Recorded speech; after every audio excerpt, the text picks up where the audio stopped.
So, yeah. Don't adjust your set. I'm the one talking about games this week. If you're freaking out a little bit right now, don't worry, I am too.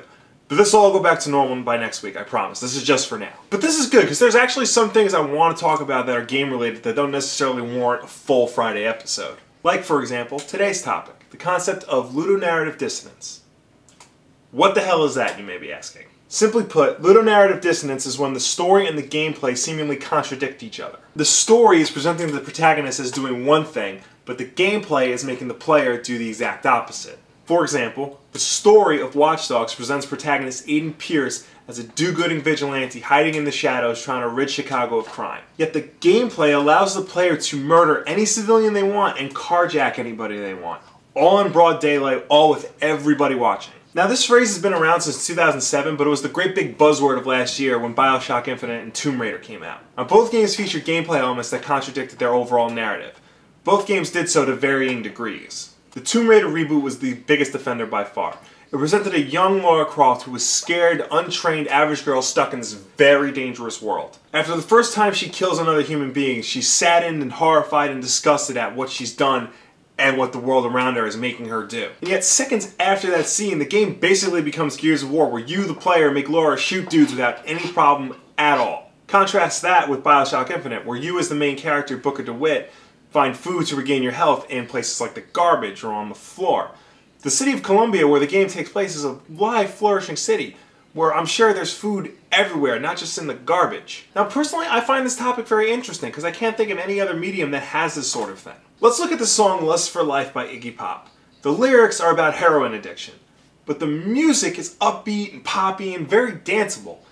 The two don't really mesh very well, but the song works. Or, take 50 Shades of Grey. The book is about bondage sex, but the cover and the title makes it seem like it's a guide about how to pick a good tie. Now there's been a lot of backlash towards the concept of ludonarrative dissonance. Specifically, it's thought of a way for people to call a game bad for a stupid reason. Like, because there's such a big distance between the story and gameplay in Tomb Raider, that makes it a much worse game than Kane and Lynch, let's say.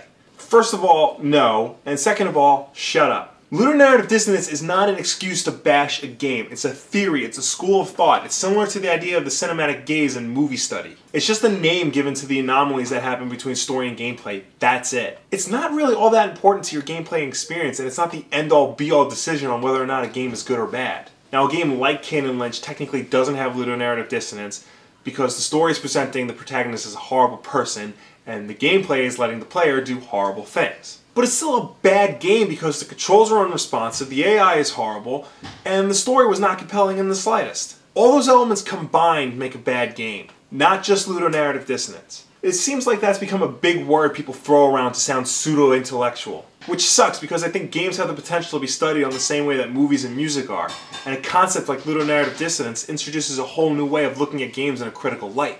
But if it's being used as a decisive measure as to whether or not a game is worth your time, then that's a disservice to the game and to you as a player. Red Dead Redemption is one of my favorite games of all time, and it suffers from the same dissonance that Watch Dogs has. John Marston is presented as a character who's trying to do everything he can to do the right thing and be a good man. But the game allows the player to rob, murder, and horsejack anyone at any time he wants. But this didn't ruin the game. If anything, it made the game that much more interesting. Basically what I'm asking is for people to think before they start throwing that phrase around. Don't just declare a game bad because there's a contradiction between story and gameplay. Instead, look at it and think about how and why it's there in the first place. Or here's a concept, if it's small enough, ignore it. It's not going to affect anything. What do you guys think? What are some examples of ludonarrative dissonance that you've experienced while gaming? Are there any that completely broke the immersion for you? Let me know in the comments down below or on Facebook and Twitter. And as always, like if you like, subscribe if you really like, share this video with your friends. Thank you very much for watching. It's very hard for me not to fidget in this chair because it moves, so I'm going to end it now. Have a good night. Okay. Now, I remember absolutely hating this game. Oh my god. Dude, you're gonna hit the guys with the walking with the glass. You remember that from the movie, right? Yes. By licensed properties, you mean like movie tie-ins and things like that. Right. You know, I'm talking about like that time Bruce Willis made a game called Apocalypse. And everybody hated it. Yeah.